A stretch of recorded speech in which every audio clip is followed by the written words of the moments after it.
Hello to all of you again, friends. I hope you are all well.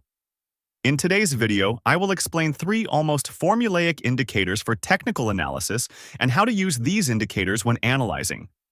For those who have just discovered the channel, let me tell you about the purpose of the channel. This channel aims to teach you how to do technical analysis with its basic structures. In this way, you have the opportunity to earn passive income by spending less than an hour a day, without paying any membership or subscription fee. At first, I plan to shoot mostly educational content, and then I will share the stocks I analyze.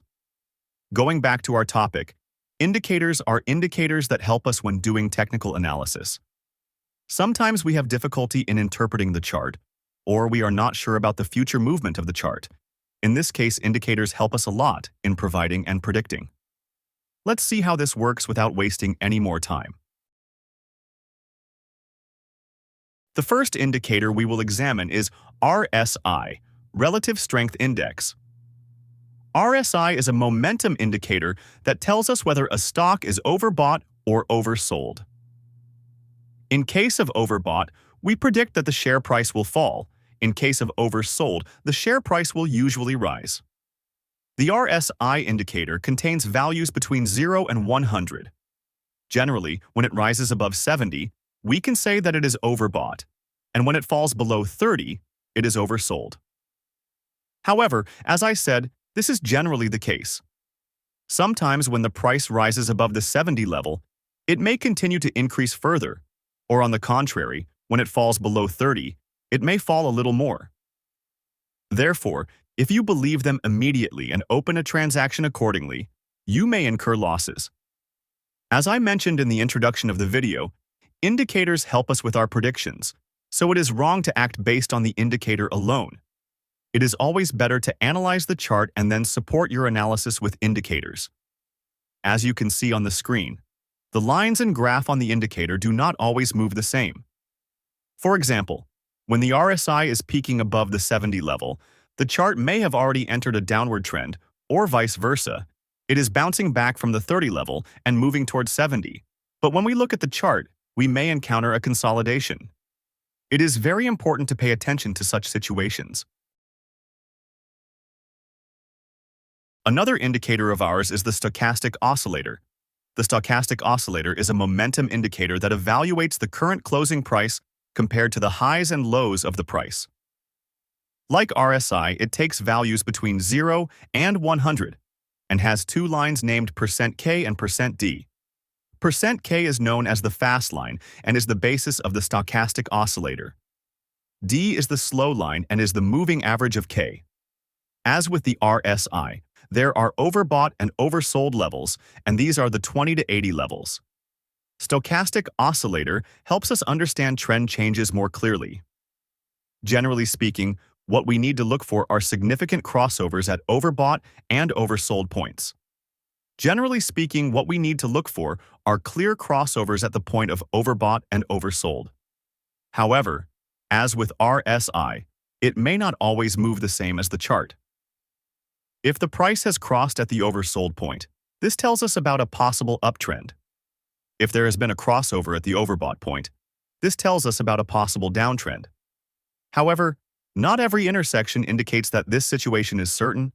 Sometimes the intersection occurs, but if the current transaction volume is not high enough to continue a trend, it may only perform an impulse movement and bring the price to the current overbought and oversold state, or there may be a consolidation movement.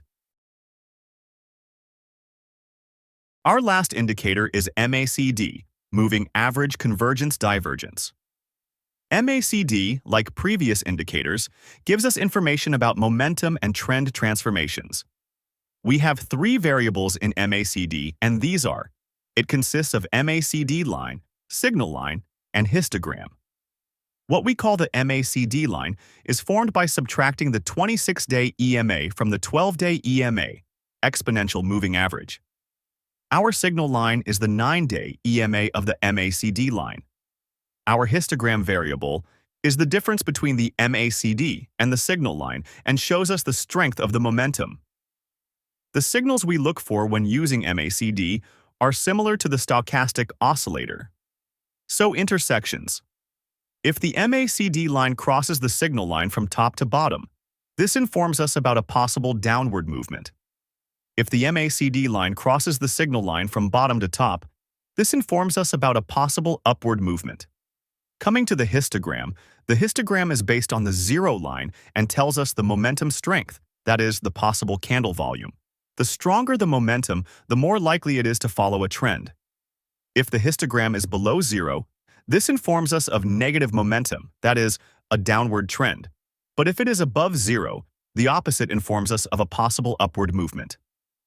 The fact that MACD has 3 variables both gives us the opportunity for more detailed interpretation and can cause some confusion because reviewing so many variables at the same time can be a bit tiring for beginners. To summarize in general, when looking for signals in the MACD indicator, we need to look at the intersections and the state of the histogram formed after the intersections. If the signals given to us by the intersections and the histogram are the same, our accuracy rate increases considerably. Yes, finally, there is something I want to show you, and that is that we can increase our accuracy by using different indicators together. Take the RSI and Stochastic Oscillator, for example. They both contain overbought and oversold areas, and their uses for looking for signals are very similar. As you can see on the screen, when the RSI and Stochastic Oscillator reach extreme levels and the intersection occurs in the Stochastic Oscillator, the signal and price movement we receive are the same. Or in general, we can say that. Using these two indicators can show us that the signal we confirm is strong. That is, the chart can create a trend at a high rate and will not be limited to impulse movement only. Oi. You can develop different trading strategies for yourself by using different indicators like this together. And if there is enough demand in the comments, I can also make videos about different trading strategies.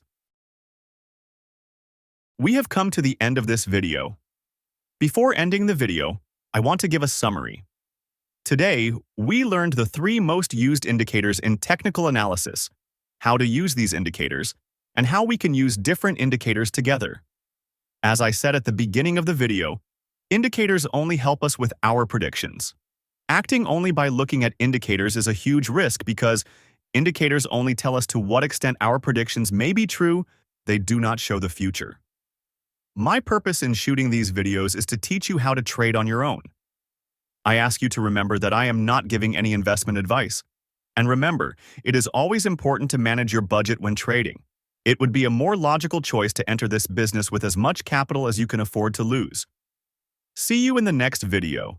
If you're not subscribed, do not forget to subscribe, like, and comment.